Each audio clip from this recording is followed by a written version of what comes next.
Продължаваме, уважаеми дами и господа, с категория Employer Branding или работодателски имидж. И наградата в тази категория заслужено получава Kaufland България. Юху! Прекрасно!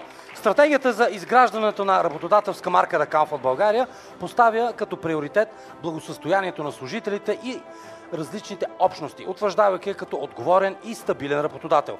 Грижата за служителите се изразява в постоянното награждаване за възможностите за обучение, развитие, създаване на инициативи и програми за старт в кариерата. Един от успешните примери е Бизнес академията на Kaufland в УНСС.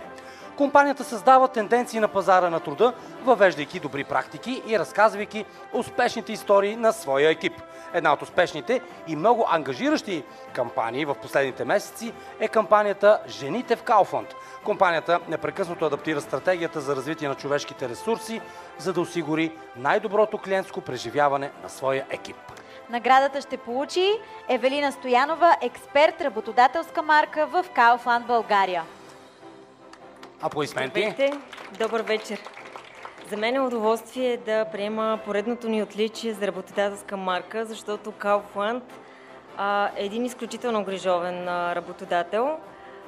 Не случайно Анелия и Йоана получиха наградата за HR на годината, защото компанията наистина полага изключителни усилия в развитие на човешкия ресурс, развитие на екипа.